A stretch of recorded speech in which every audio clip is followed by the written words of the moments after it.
ലൈവിൽ കുറച്ച് മുന്നേ നടന്ന ഒരു സംഭവ വികാസമാണ്. അതായത് ഈ അനുമോള്, അതോടൊപ്പം തന്നെ റണ ഫാത്തിമ, ബിന്നി, ആദില, നൂറ ഇവരൊക്കെ തന്നെ ഒരു കോർണർ ഏരിയയിൽ ഇങ്ങനെ ഇരിക്കുവാണ്.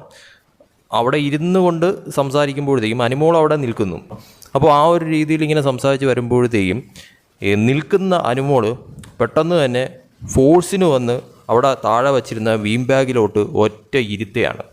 ആ ഇരുന്നതിൻ്റെ ഫോഴ്സ് കൂടിപ്പോയതുകൊണ്ടാവാം സംഭവം അങ്ങ് കൈവിട്ടുപോയി. അതായത് നിയന്ത്രണം വിട്ട് അതിൻ്റെ മണ്ടയിലോട്ട് ഒറ്റ കുത്തനെ ഇരുത്തുകയും സംഭവം അങ്ങ് മലന്നടിച്ച് വീഴുന്ന കണക്ക് അങ്ങ് ആയിപ്പോവുകയും ചെയ്തു. എന്തോ ഒരു ഭാഗ്യത്തിന് അവിടെ മറ്റാരും തന്നെ ഇല്ലായിരുന്നത് കൊണ്ട് അനുമോളുടെ ഭാഗ്യം, അല്ലെങ്കിൽ പണി പാളുന്ന തരത്തിലോട്ട് കാര്യങ്ങൾ മാറിയനെ. അനുമോൾ തന്നെ അത് പറയുന്നുണ്ട്. അവിടെ ഇരുന്നവർ തന്നെ ആ ഒരു വീഴ്ച കണ്ട് ചിരിച്ച് ഊപ്പാട് വന്ന രീതിയായിരുന്നു. കാരണം അമ്മാതിരി ഒരു വീഴ്ചയായിരുന്നു ആ വീണത്. ആ ബീം ബാഗിലോട്ട് വീണിട്ട് അവസാനം നിയന്ത്രണം പോയത്.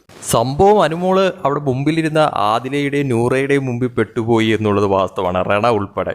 കാരണം അമ്മാതിരി ഒരു വീഴ്ചയായിരുന്നു. ആ വീഴ്ചയ്ക്ക് ശേഷമാണെങ്കിൽ എല്ലാവരും പറയുന്നുണ്ട് അയ്യോ എല്ലാവരും കണ്ടേ എന്നുള്ള തരത്തിൽ.